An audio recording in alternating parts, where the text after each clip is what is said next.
오늘 저는 누가복음 5장 33절 말씀 이하로 새로운 계획이라는 제목으로 말씀 나누겠습니다. 같이 한번 제목을 따라해 보실까요? 새로운 계획. 하나님이 우리를 향한 어떠한 계획을 가지고 계시는지 오늘 말씀을 중심으로 한번 살펴보도록 하겠습니다. 오늘 말씀을 이해하려면 먼저 32절 말씀을 알아야 될 필요가 있습니다. 우리 주님이 세리, 그 당시에는 완전히 죄인 중에 괴수라고 불리는 창기보다도 더 죄인, 흉악한 강도보다도 더 악한 죄인이라고 생각했던 이 세리에게 나타났습니다. 그리고 그가 많은 사람들을 불러다 이제 내가 예수님의 제자가 됐으니 이른바 파티를 열었습니다. 그리고 우리 주님께서 32절에 이 말씀을 하시죠. 시작. 내가 의인을 부르러 온 것이 아니요 죄인을 불러 회개시키러 왔노라. 주님이 오신 목적은 이미 다 의인된 사람, 완전한 사람을 부른 것이 아니라 오히려 회개하는 사람, 이 회개하는 사람을 불러서 하나님의 자녀로 삼아주시고 하나님 나라의 일꾼으로 변화시켜 주셔서 그들이 복음 전파하는데 쓰임받게 하기를 원한다라는 뜻입니다. 마치 고철이 있습니다. 오래된 낡은 철들이 있는데 그걸 갖다가 고물상에서 수집을 합니다. 공장에 갖다 놓습니다. 공장에서 녹여가지고 새로운 물건을 완전히 짠 만들어가지고 새롭게 하는 것처럼 하나님은 이미 의인된 사람을 부르러 온 것이 아니라 내가 죄인입니다 라고 고백하는 사람을 사용하신다라는 것입니다. 재밌게도 이 누가는 의사 선생님이었는데 사람이 병이 낫고 나면 기뻐지잖아요. 새롭게 되잖아요. 비슷하게 이 죄인이 기쁨이랑 굉장히 많이 연결되어 있음을 이 누가복음에서 많이 언급을 합니다. 오늘 이 말씀도 내가 의인을 부르러 온 것이 아니라 죄인을 부르러 왔다. 아픈 사람에게 의사가 필요한 것이지 의인에게는 예수님이 필요 없다. 죄인에게 예수님이 필요하다 하면서 좀 이따가 신랑이 이 결혼식의 주인공 아니겠습니까? 신랑과 함께 있을 때는 즐겁다. 이 회개한 사람은 기쁨이 연동된다라는 거예요. 연결된다라는 거예요. 그래서 제가 아는 목사님은 신학교 교수님이신데요. 영국에서 학위를 했는데 자기가 영국에서 공부할 때 교수님께 그런 말을 들었다라는 거예요. 자기의 지도 교수님이 죄를 진다라는 거예요. 아니 그 우리나라 문화적인 정서에서 좀 어색하지 않습니까? 신학교 교수님이 또 목사님이신데 왜 죄를 짓냐고 그랬더니 가끔 죄를 져야지 회개를 하게 되고 회개하면 기뻐진다라는 거예요. 내 마음에 기쁨이 없을 때 죄를 진다라는 거예요. 그래서 이제 그분이 나중에 박사학위를 마치시고 제가 공부했던 신학교의 교수님이 되셨는데 그런 말씀을 하시면서 이제 내가 신학교에서 오랫동안 강의를 해보니까 그 말이 틀린 말은 아니더라는 거예요. 그게 이제 여러분 잘못 해석하시면 안 되는 게 죄 져야지 이러면 안 됩니다. 우리는 죄와 싸우되 피 흘리기까지 싸워야 되는데 그 말의 핵심은 뭐냐면 회개하는 곳에 기쁨이 넘친다라는 거예요. 오늘 이 예배를 드리는 저와 여러분들이 의인들이 다 모인 것이 아니라 죄인들이 모여 회개할 때 기쁨이 우리 가운데 넘치게 될 줄 믿습니다. 이제 오늘 말씀에는요 갈등의 구조가 나타나기 시작합니다. 그 바리새인들이 제자들이 있을 거 아니겠습니까? 바리새인들은 정확히 제자를 할 수 없고 바리새인의 가르침을 따르는 사람들, 정통적인 유대인, 그 많은 사람들이 지금 이 세리, 이 마태거든요. 마태복음의 저자 세리 집에 모여서 이른바 연회를 엽니다. 파티를 엽니다. 먹을 것을 먹으면서 이런 질문을 합니다. 33절 같이 한번 읽어보겠습니다. 시작. 그들이 예수께 말하되 요한의 제자는 자주 금식하며 기도하고 바리새인의 제자들도 또한 그리하되 당신의 제자들은 먹고 마시나이까. 마태를 부르시고 밥을 먹는 중간에 갑자기 침례 요한의 제자들 보십시오. 금식도 하고 맨날 기도하는 것 같은데 바리새인들의 영향을 받은 사람들도 보십시오. 초선들 맨날 기도하는데 금식하는데 어찌 예수님과 당신의 제자들은 이렇게 파티 와서 먹고 죄인이라고 부리는 이 세리랑 먹습니까? 다른 사람들이 손가락질하는 사람들하고 왜 교제를 합니까? 라고 질문을 합니다. 이 말씀의 배경을 좀 이해하기 위해서는요 유대인 사람들은 언제 어떻게 금식을 했는가? 유대교에서는요 회개하고 금식하는 방법이, 그러니까 회개를 하고 금식하는 게 하나님께 나아가는 굉장히 중요한 길인 것을 알았습니다. 그래서 예를 들면 경건의 필수적인 요소가 금식이다. 금식해야지 경건해진다. 그러면서 어떻게 금식했냐면 속죄일 7월 10일입니다. 아침부터 저녁까지 무조건 금식. 이 금식이라는 단어가 아예 히브리 말로 이나네페쉬라고 한 단어를 쓰는데, 내를 갖다가 올가매다, 나를 괴롭게 만다, 나의 영혼을 힘들게 만들다, 내 영혼을 완전히 괴롭게 쥐어짜다라는 뜻이에요.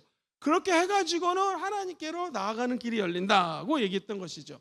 목사님, 언제 그러면 이 금식을 했을까요? 첫째, 국가적인 재난이 다가옵니다. 아주 어려운 일이 벌어져요. 사사기 20장 26절에 보면 이런 말씀이 나옵니다.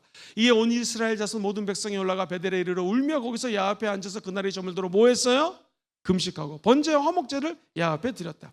두 번째, 국가적인 재난뿐만 아니라 내가 병이 들 수 있잖아요. 내 아내가 아플 수 있잖아요. 내 남편이 아플 수 있잖아요. 병 들었을 때 시편 35편 13절 같이 읽어볼게요. 시작. 나는 그들이 병 들었을 때 굵은 베옷을 입으며 뭐하며?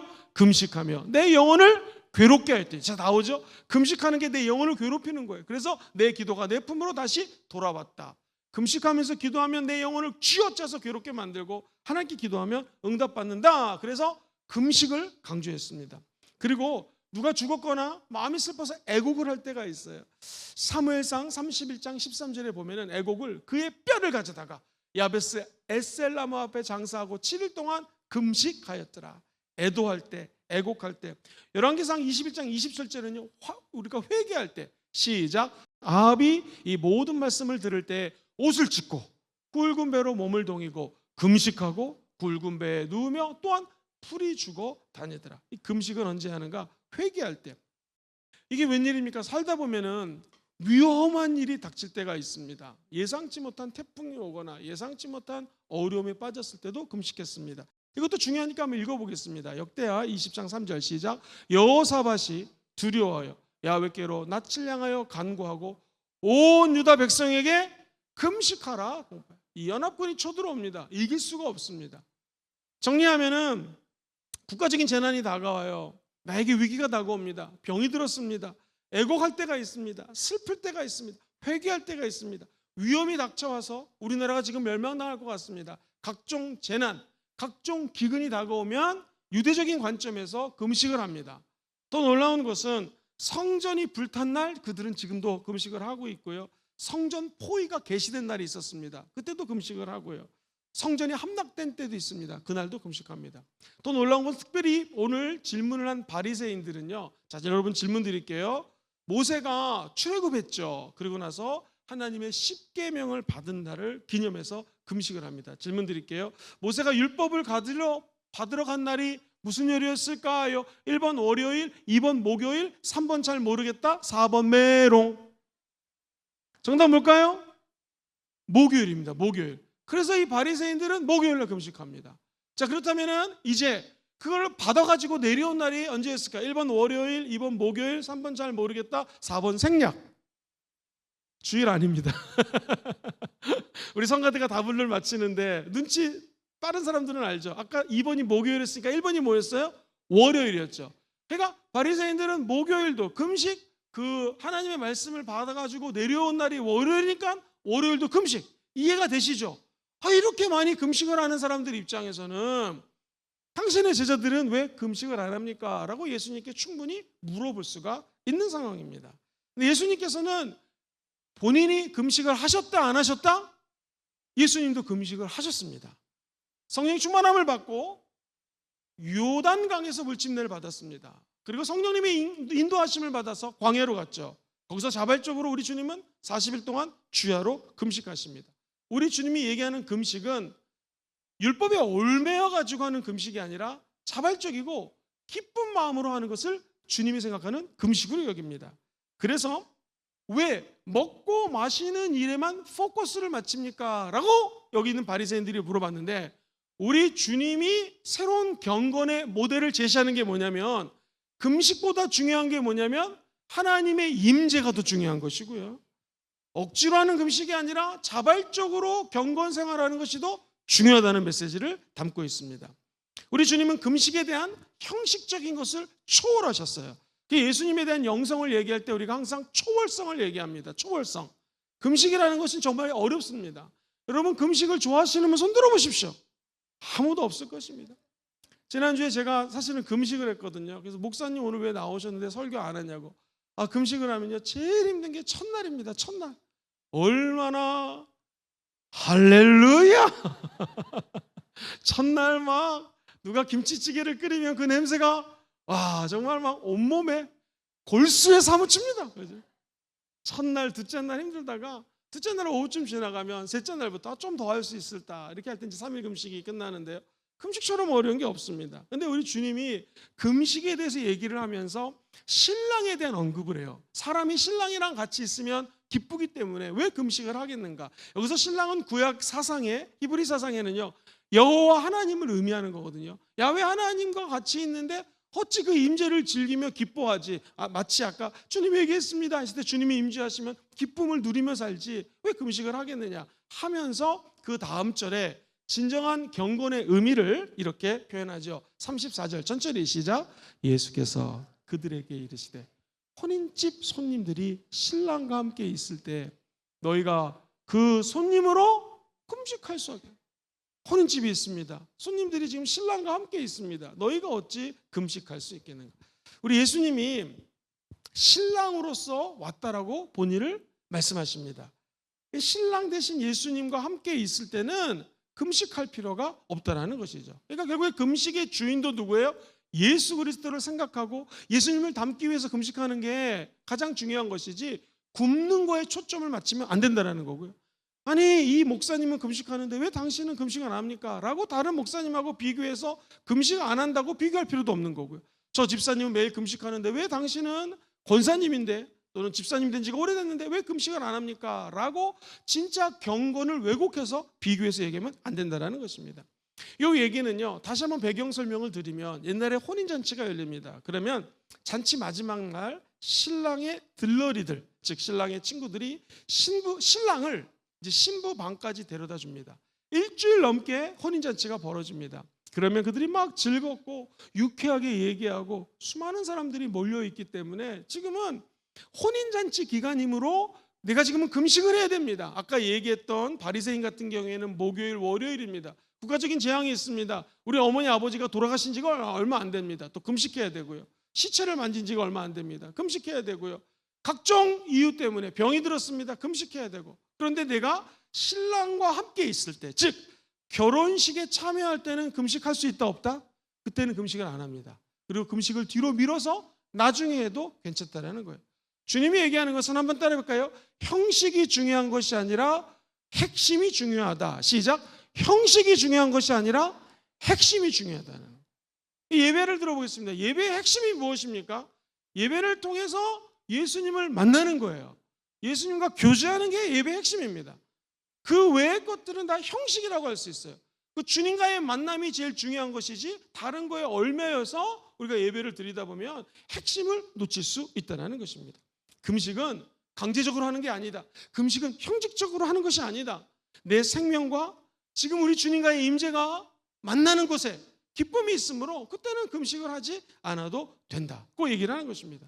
또 하나 많은 학자들이 금식할 때가 다가온다는 것은 우리 신랑 예수님이 있을 때는 할 필요가 없지만 예수님이 십자가에서 못 박혀 죽고 장사한 지 며칠 만에 부활하십니까? 3일 만에 부활하시죠. 우리 주님이 금식에 대한 예언을, 그러니까 신랑이 죽을 것에 대한 예언, 신랑이 죽으면 없어지면 금식할 것이다 라는 예언을 하십니다.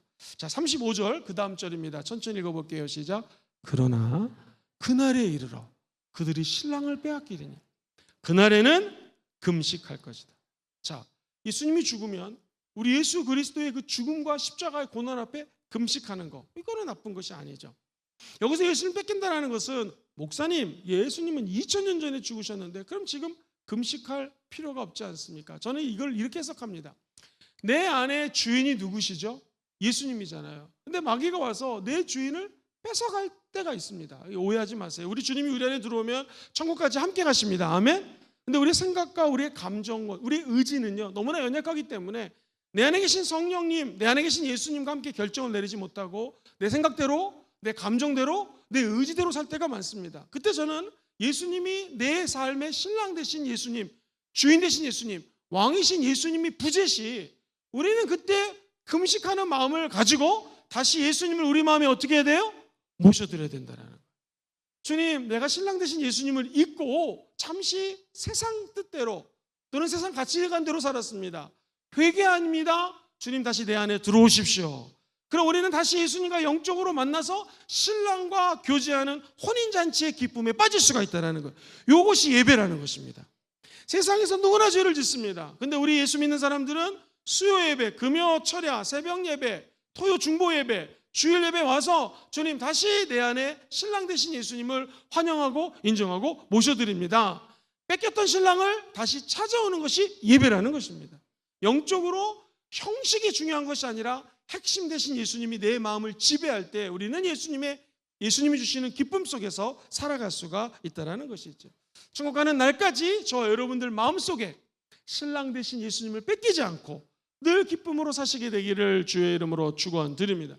그러면서 우리 주님이 비유를 말씀하세요. 오늘 그 비유에 대해서 제가 말씀을 드리고 정리를 하겠습니다. 두 가지 비유가 나오는데 첫 번째는 새 옷에 대해서 나오고 얘기를 하고 두 번째는 새 포도주에 관련된 비유를 말씀하십니다. 36절 천천히 같이 한번 읽어볼게요. 시작. 또 비유하여 이르시되 새 옷에서 한 조각을 찢어 만일 그렇게 하면 새 옷을 찢을군요. 또 새 옷에서 찢은 조각이 낡은 것에 어울리지 아니하리라. 자, 새 옷에서 한 조각을 찢어가지고 내가 산 양복이 있는데 이 양복이 20년 전 양복이라는 거예요. 저는 실제로 제가 결혼한 지가 20년이 넘었는데 그때 갖고 있던 양복을 아직도 입습니다. 할렐루야. 여러분 믿으지 않으신데 원하면 보여드리겠습니다. 20년 넘은 양복이 있는데 새 것을 가져다가 양복이 좀 고장났다고 양복을 갖다가 이렇게 뜯어졌다고 새 천을 갖다 붙이면 새 것에 찢겨가지고 옛날 양복을 못 입게 된다는 것이죠. 그래서 새 옷은 절대로 찢어다가 낡은 옷에다가 깁는다, 깁지 않는다? 깁지 않는다라는 것입니다. 아까 제가 신랑에 대해서 얘기를 드렸는데요. 학교 다닐 때 이런 일이 있었습니다. 제가 대학교 다닐 때 전국에서 연합 동아리 활동을 한 적이 있는데요. 숙명여자대학교 무용학과 다니는 누님이 있었는데 너무너무 예쁘신 거예요. 저는 태어나서 그렇게 예쁜 여자를 만나본 적이 없습니다. 나만 예쁘다고 이런 게 아니라 온 청년들이, 온 대학생들이 그 누나 보면 입을 다물지를 못해요. 와, 이럽니다. 그러니까 이 누나가 너무너무 괴로운 거예요. 뭐 별의별 남자들이 다 쫓아다니는데요. 한 체육과 다니는 선배는요, 세상에 트럭에다가 장미꽃을요, 한두 다발이 아니에요. 트럭에다가 한 트럭 실어가지고 사랑을 고백했는데 누나가 그걸 거절을 하더라고요. 그래서 우리 친구들끼리 저 누나는 트럭 한 대 장미꽃 갖고는 안 된다 그러는 거예요. 제 친구가 손을 안 닦고 야, 이 밥 먹기 전에 손 닦아줘. 더럽게 손 안 닦냐고 그랬더니 거의 이틀을 안 닦는 거예요. 너 왜 안 닦냐고. 그 누나랑 악수를 했다는 거예요. 근데 이 누나가 누구랑 결혼했냐면 결국 결혼을 하셨는데 우리 학교 체육과 다니는 또 다른 선배가 있었는데 이 선배가요 운동을 하다가 매일매일 장미꽃을 아침마다 이 누나 집에다가 꽂고 가는 거예요. 제 기억에 거의 1시간을 달려가서 장미꽃을 이게요 한 2, 3일이 아닙니다. 매일매일 1년간을 그렇게 한 거예요. 그러니까 이 누나 궁금하죠. 도대체 어떤 사람이 나에게 이렇게 1년 동안 장미꽃을 한 번도 안 빠지고 문 앞에 놓는가 해가지고 어느 날 이렇게 몰래 봤대요. 새벽 4시 반에 어떤 청년이 놓고 가는데 보니까 아는 사람이라는 거예요.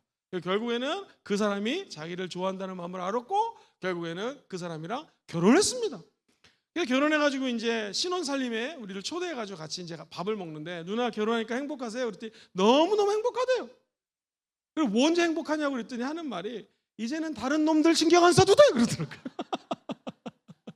한 남자만 사랑하면 된다는 거예요. 사랑하는 성도님들, 우리 예수님이 저와 여러분을 위해서 한 사람이 한 여자에게 1년 동안 비가 오나 눈이 오나 바람이 부나 장미꽃으로 사랑을 표현했다면 우리 예수님은요 저와 여러분의 영혼을 구하기 위해서 1000년 전, 1000년 전부터 하나님의 자녀로 택하셨습니다. 오늘 말씀대로라면 우리를 신부로 우리 주님이 지명하여 불러서 택해 주셨다는 거예요.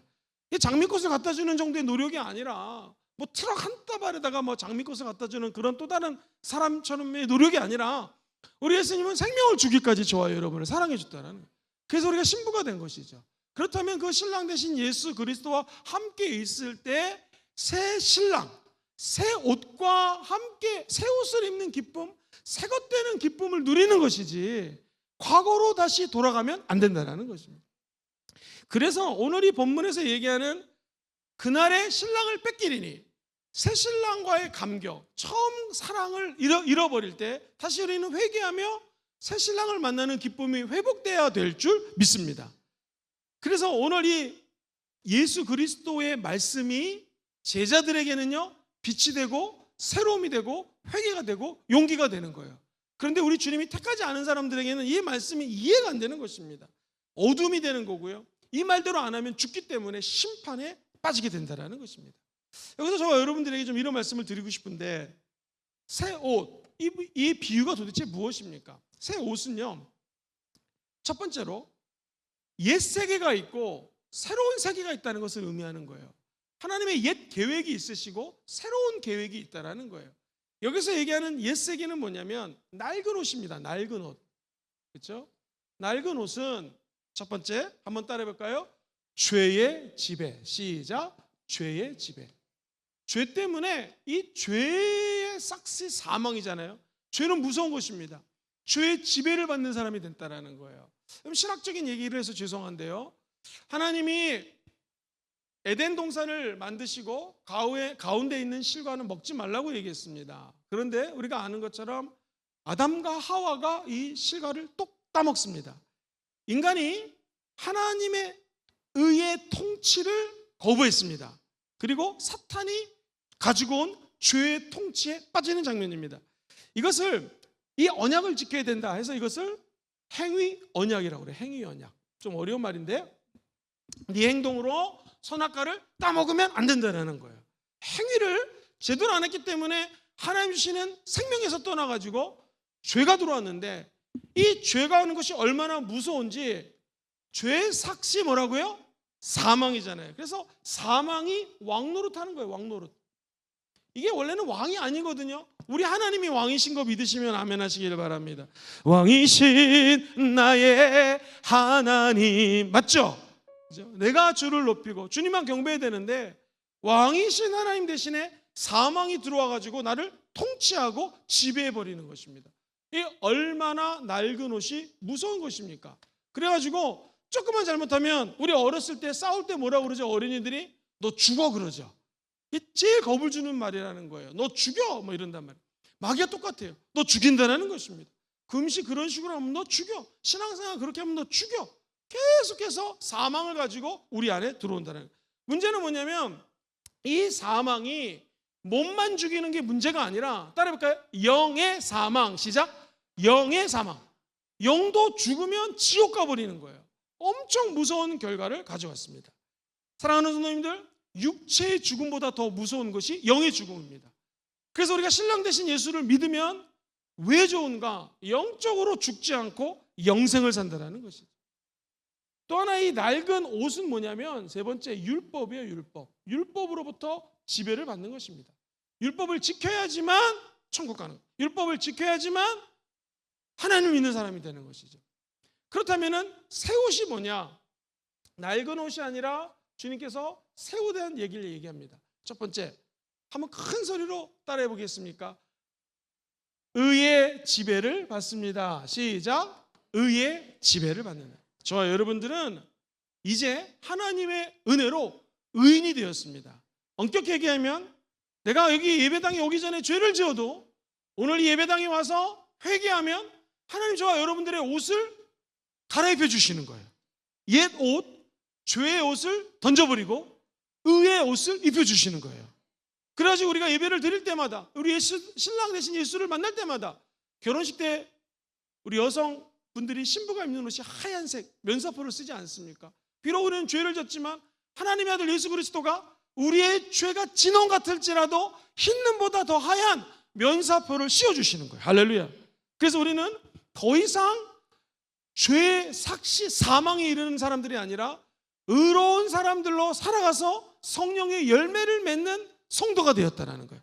이제 우리는 새 옷을 입었다는 것은 더 이상 과거의 낡은 옷으로 죄 때문에 죽는 사람들이 아니라, 비록 우리는 행위 때문에 죄를 지을 수 있지만 예수가 우리의 올바르지 않은 행위를 위해서 십자가에서 죽으셨습니다. 그리고 우리에게 의의 옷을 입혀줬기 때문에 내 행동하고 상관없이 주님의 의로움이 내 영혼 속에 깃들게 된다는 거예요. 이 은혜를 체험한 사람들은 이제 그 기쁨 때문에 신랑하고 지내는 시간이 너무나 즐거운 것이죠. 이것이 예배입니다. 그리고 주님과 지내는 시간이 너무나 기쁘기 때문에 신랑이 잠깐 일을 하러 나갔다 할지라도 우리는 거룩한 신부로 살라고 애를 쓰는 것이죠. 그게 말씀과 기도로 점점 주님을 닮아가는 것입니다. 이제는 행위 언약이 아닌 십자가의 언약으로 바뀌었다는 것이죠. 옛날에는 낡은 옷은요 사망이거든요. 너 죽어. 육도 죽고 생각도 죽고 몸도 죽고 너 집안도 죽고 다 죽어. 엄마 아빠도 죽고. 예수 믿으면 너 집 한 채 있지? 이것도 뺏겨. 너 죽음이야. 집 없으면 어떻게 살 거야? 이게 마귀가 우리에게 주는 불안감입니다. 도전입니다. 근데 예수님이 주는 것은 한번 따라해 볼까요? 생명의 지배받기. 시작. 생명의 지배받는 거예요. 사망이 아니라 두 번째 생명이라는 거예요. 생명. 이제 우리는 생명이신 예수 그리스도. 요한복음 3장 16절 암송 시작. 하나님이 세상을 이처럼 사랑하사 독생자를 주셨으니 저를 믿는 자들마다 멸망하지 않고 뭐를 얻어요? 영생을 얻는 거예요. 사망이 아니라 영원한 생명을 얻는 자가 저와 여러분이라는 거예요. 영생으로 옷을 입고 이제 우리는 가슴을 활짝 펴고 살아갈 수가 있는 것이죠. 영생의 옷을 입어도 감기 걸릴 수 있다 없다? 있어요. 영생의 옷을 입지만 여러분 암에 걸릴 수 있다 없다? 있어요. 영생의 옷을 입지만 돈이 없을 수 있다 없다? 없을 수도 있어요. 근데 중요한 것은 우리는 이 모든 것들은 아주 낡은 옷이 돼버린 거고 새로운 옷을 입고 있기 때문에 이전 옷들을 생각하지 않고 새 옷에 감격하다 살다 보면 죄도 떠나갑니다. 가난도 떠나갑니다. 저주도 떠나갑니다. 질병도 떠나갑니다. 감기도 떠나갑니다.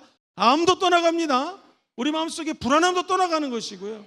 마귀가 주는 모든 도전들, 저주들, 죽음들, 이 어둠의 세력들이 예수 그리스도라고 하는 생명의 옷 때문에 없어져 버리는 거예요. 녹아져 버리는 거예요. 여기 얼음 덩어리가 있는데 불을 갖다 달구면 얼음이 녹듯이 우리 마음속에 있는 좌절, 분노, 상처들이 다 녹아지게 된다는 거예요.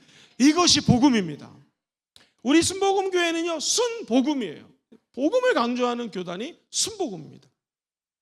세 번째는요, 저와 여러분들이 더 이상 율법이라고 하는 낡은 옷을 입지 않고 한번 따라해 볼까요? 은혜의 지배받기. 시작. 은혜의 지배.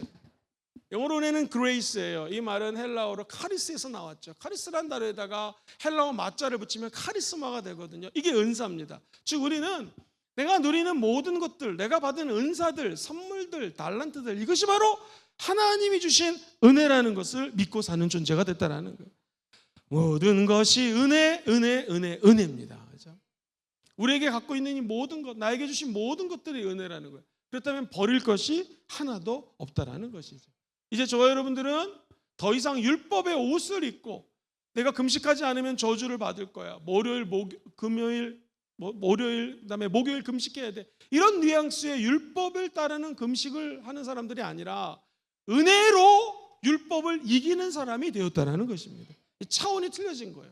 초월적인 존재가 되었다라는 것이죠.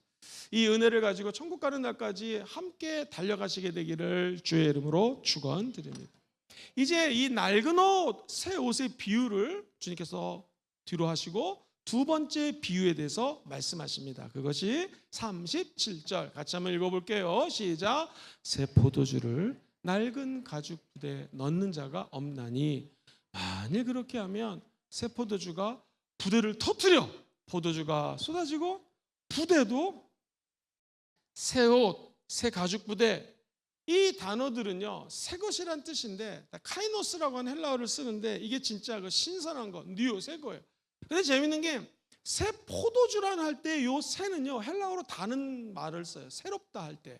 한번 저를 따라해 볼까요? 네오스, 네오파스라는 게 여기서 나왔는데 네오스라는 말은 시간을 의미해요. 시간. 그러니까 새 포도주라고 하는 것은 뭘 의미하냐면은 저와 여러분들이 예수를 믿는 그 시간에 새롭게 되었다라는 것이죠. 신랑 되신 예수님과 영적으로 결혼할 때 그때 바로 새롭게 됐다라는 거예요. 내 안에 성령이 임재하고 방언이 터지는 그 순간에 새롭게 됐다라는 거예요. 방언을 하지만 아직도 죄 가운데 있고 넘어질 수 있고 좌절할 수 있고 시기질투 분노가 있을 수 있지만 예배를 드릴 때 하나님의 영이 우리가 다시 충만하게 임합니다. 그때 새롭게 된다라는 거예요. 난 예수로 충만하네. 할렐루야. 그때 새롭게 된다는 거예요. 이것이 바로 우리 옛날에 학교 다닐 때 많이 배웠던 패러다임 시프트예요. 내 근본적인 사상과 생각을 바꿔버리는 거예요.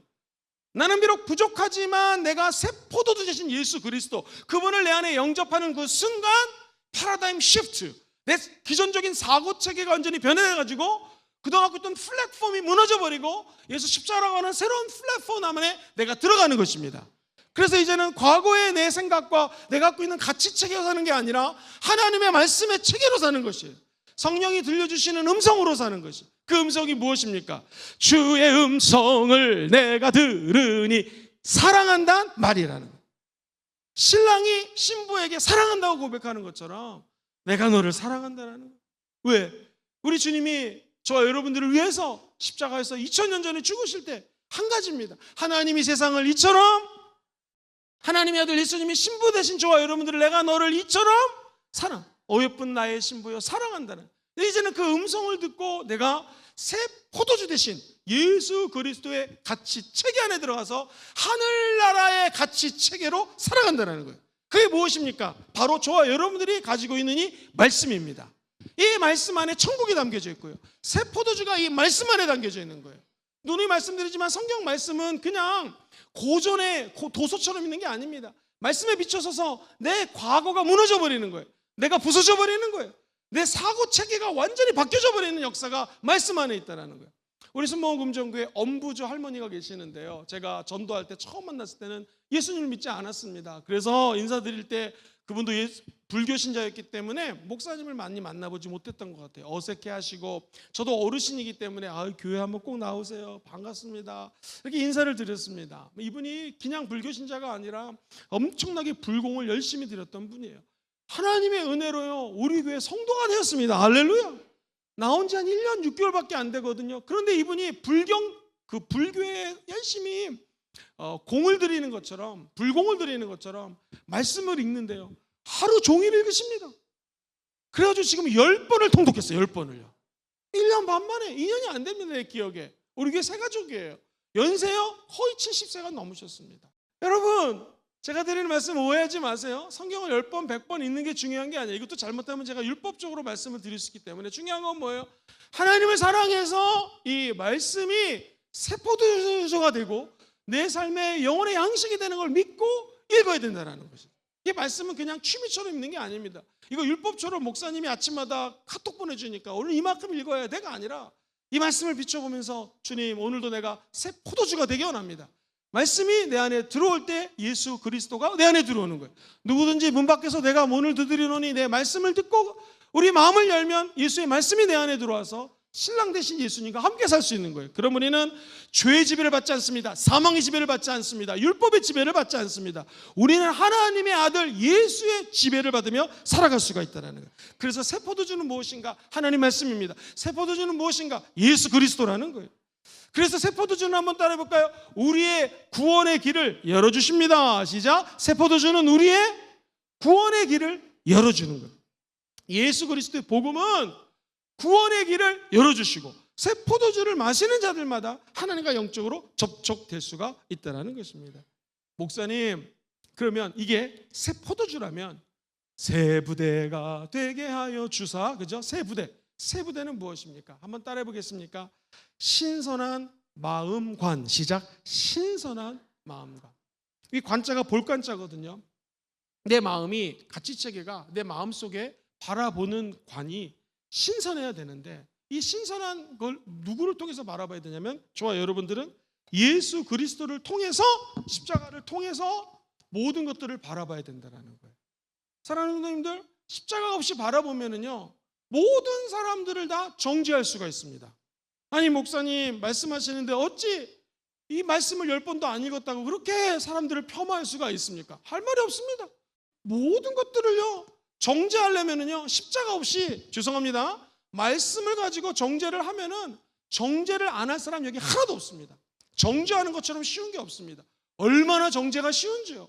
이 율법 말씀 613가지라는 말씀, 혹은 10가지 10계명, 심지어 하나님 사랑, 이웃 사랑, 자기 자신 사랑, 이것도 지키지 못하는 게 우리 인간이라는 것이죠. 그런데 새 부대가 된다는 것은 십자가 예수를 통해서 우리의 마음밭이 하나님의 은혜의 마음밭이 되는 것이에요. 그걸 가지고 모든 것들을 바라보면 새 부대가 되게 하사 주님의 영광과 기쁨을 누릴 수가 있다는 것입니다. 그래서 찬양 가사가 뭐예요? 새 부대가 되게 하여 주사 내 마음 겸손히 주님께 드립니다. 겸손해질 때 십자가가 내 안에 들어오게 되고 우리는 새 포도주의 능력 가운데 살아가게 될 줄 믿습니다. 또 하나, 이 새로운 마음관보다 중요한 것이 뭐냐면, 마음관도 십자가 바라봐야지, 십자가 바라, 이게 잘 되지가 않습니다. 이렇게 설교하는 제 자신도 내가 저분을 정죄하지 말아야지, 내 마음관을 바꿔야지, 십자가로 봐야지 하면 이게 잘 안 돼요. 그래서 인간의 힘으로 이 마음관, 이 세계관이라고 그러거든요. 월드뷰, 이게 사람의 힘으로 되지가 않더라고요. 그래서 우리에게 필요한 게 뭐냐면, 따라해볼까요? 성령 충만, 성령 운동해야 됩니다. 성령님이 내 안에 들어와서 십자가를 생각하게 하시는 분이 성령님이시고요, 그분을 불쌍하게 여기게 할 수 있는 분도 성령님이라는 것이죠. 그래서 어떤 사람이 미울 때 하나님의 영, 성령의 충만함을 받으면 성령으로 그 사람을 이해할 수가 있다는 거예요. 이분이 이런 삶을 살았기 때문에 이렇게 나에게 리액션, 반응하는 것이구나. 이분이 외동딸로 자랐구나, 외아들로 자랐구나, 너무너무나 금수저로 자랐구나, 그러니까 저렇게 잘못 예의 없이 행동할 수가 있겠구나 라고 하면서 내도 모르는 하나님의 사랑의 마음을 성령님이 부어주신다는 것이, 저와 여러분들은 결국에 성령님이 인도하는 마음을 가질 때 우리 마음이 새 부대가 되게 될 줄 믿습니다. 이게 뭐냐면요, 사랑하는 성도님들, 예를 들어 보겠습니다. 여기 염소를 잡았어요, 소를 잡았어요. 그러면 고대 근동에서 어떻게 했냐면, 사실 팔레스타인만 그런 게 아니라 역사학자들 말에 의하면 유럽, 남미 똑같아요. 최근에 남미나 유럽은 이렇게 했답니다. 한번 보세요. 여기 소를 한 마리 잡았으면 목을 자르죠. 그 다음에 그 안에는 내장을 다 뜯어냅니다. 다리가 4개니까 4개를 뜯어냅니다. 그러고 나서 안에 있는 걸 다 빼냅니다. 그러고 나서 뒤집어서 말립니다. 다시 또 뒤집어가지고 털 나온 부분을 바깥쪽으로 하고요, 이 구멍난 부분 있죠, 목을 잘랐고 다리를 자르지 않았습니까? 그걸 다 이렇게 꼬맵니다. 꼬매면은 그 안에다가 포도주를 집어넣는 거예요. 여러 번 과정을 반복하기 때문에 그 안이 굉장히 깨끗합니다. 근데 문제는 뭐냐면, 새 포도주를 갖다가 이 안에 집어넣었을 때 새 포도주는 우리가 아는 것처럼 발효가 되잖아요. 발효가 되면 엄청난 누룩처럼 힘이 생기기 때문에 만약에 쓰던 낡은 가죽 부대, 염소나 양이나 소의 가죽 부대를 그대로 쓰면 이게 뻥 터진다는 거죠. 그래서 새 술은 어디다 담아야 돼요? 새 부대에 담아야 된다는 거예요. 저와 여러분들이 진짜 부대가 되려면 마음관, 예수의 마음을 품게 되기를 주의 이름으로 축원드리고요, 우리의 생각과 마음과 감정이 성령을 따라 살아갈 때, 성령님이 역사하실 때 우리는 새 부대가 되게 될 줄 믿습니다. 38절 한 번 더 읽어보겠습니다. 시작. 새 포도주는 새 부대에 넣어야 된다. 할렐루야.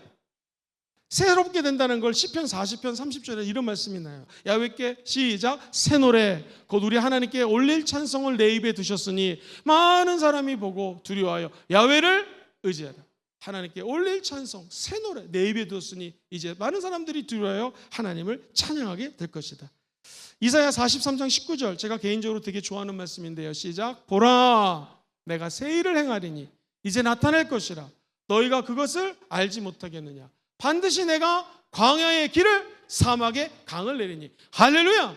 주님의 새롭게 하심이 여러분 것이 될지어다. 히브리서 10장 20절 말씀입니다. 시작. 그 길은 우리를 위하여 휘장 가운데로 열어놓으신 새로운 살 길이에요. 휘장은 곧 그의 육체, 예수님이 휘장에서 찢기듯이 죽었기 때문에 새로운 살 길이 열린 것입니다. 오늘 새 부대가 되게 도와주사 하나님의 새 언약을 받아 누리시기를 주의 이름으로 축원드립니다. 마태복음 26장에 보면 이런 말씀이 나와요. 매우 중요합니다. 시작. 이것은 죄사함을 얻게 하려고 많은 사람을 위하여 흘리는 바 나의 피, 곧 무슨 피예요? 언약의 피. 아까 말씀드렸던 요 행위 언약이 이제 행동을 똑바로 해야지 구원받는 것이 아니라 예수 십자가에서 흘리신 언약의 피가 내 안에 들어오면 예수 피 때문에 구원을 받는 것입니다. 예수 피 때문에 저주가 떠나가는 것입니다. 예수 보혈 때문에 죄사함이 있는 것이고요, 예수 피 때문에 사망에 이르지 않고 우리는 영생에 이르는 것이고요, 예수 피 때문에 율법을 따르지 아니하고 은혜로운 예수 그리스도와 새로운 언약을 맺어서 살아갈 수 있는 신랑 예수 신부 여러분이 되었다는 것입니다. 이게 복음입니다. 사랑하는 순복음 중에 모든 성도님들이 새 신랑 되신 예수 그리스도, 그냥 새 신랑이 되신 것이 아닙니다. 그분의 십자가의 죽음을 늘 생각하며 따르게 되기를 주의 이름으로 축원드립니다. 39절을 읽고 마무리하겠습니다. 시작. 묵은 포도주를 마시고 새 것을 원하는 자가 없나니. 이는 묵은 것이 이게 무슨 말이냐면 묵은 것이 좋다, 옛 것이 더 좋다고 하는 것입니다. 아무리 새 복음이 들어왔지만 내 기존의 가치체계가 계속 지속되면 옛 것이 좋다는 거예요. 옛 것이. 저와 여러분들은 예수 그리스도 안에서 새 것이 되었다면 이제 새롭게 사시기를 주의 이름으로 축원드립니다. 우리 교회 와서 얼마 전에 집회를 하셨던 박충남 목사님이라고 하는 분은 80이 넘으셨어요. 근데 그분은 믿고 있습니다. 뭐냐면 자기 신체 나이는 25살이라는 거예요. 원래 이분이 약사 출신이신데 하나님의 아들 예수가 나를 새롭게 했다면 영만 새롭게 하는 것이 아니라 내 몸도 새롭게 할 것을 늘 믿으십니다. 아니나 다를까 이분은요 20년 전이나 지금이나 변함이 없으세요. 몸무게도 변함이 없습니다. 그리고 늘 주님 안에서 십자가를 바라보며 주무시기 전에 팔 푸시업 있죠. 팔 굽혀펴기를 하고 아령으로 자기 근력을 늘 채웁니다. 그래서 지금 80이 넘으셨는데 아직 자기는 25살이라고 믿고 계십니다. 야, 주님 안에서 이전 것은 지나갔으니 보라 새 것이 되었다. 믿음대로 되시기를 주의 이름으로 축원드립니다. 미국 가면 노스캐롤라이나라고 하는 주가 있는데요. 산세가 아름다운 곳입니다. 시냇물이 흐르는데 한 몇백 년 동안에 여기에 울퉁불퉁한 돌이 있었어요. 거무쭉쭉한 아주 큰 돌멩이가 있었습니다. 사람들이 이거 볼품이 없다라고 무시를 했죠. 그 지방에서 아주 가난한 사람이 그 울퉁불퉁하고 거무쭉쭉한 큰 돌멩이를 가져다가 문을 열고 닫을 때 자기 집의 정문을 열었을 때 잠깐 이렇게 기대어서 문을 닫지 않게 하려고 돌을 사용했습니다. 어느 날 그 지역에 지리 탐사차 온 유명한 교수님이 있었어요. 지질학자인데 지나가다가 그 돌을 딱 보니까 이게 웬일입니까? 이게 굉장히 보통 돌이 아니라는 거예요. 그래가지고 이거 갖다가 조사했더니 웬일입니까? 금색이 최고의 금덩어리가 그 안에 담겨져 있는 거예요. 그 당시에 이게 1억 2천이 넘었습니다. 오늘날쯤 아마 몇백억짜리 금이 그 큰 울퉁불퉁하고 못생긴 거 안에 담겨져 있다는 거예요. 사랑하는 성도님들, 저와 여러분 어떻습니까? 우리가 사실 이런 존재 아닙니까? 울퉁불퉁하고 검고 시기하고 질투하고 이 사람 마음에 안 들어, 저 사람 마음에 안 들어, 맨날 그러고 살았던 존재 아닙니까? 그런데 우리 주님께서 이 지질학자의 눈에는 그 거무스럽고 울퉁불퉁한 돌이 아니라 그 안에 금이 있는 것을 안 것처럼 신랑 되신 예수님은 저와 여러분의 존재를 알았다라는 거예요.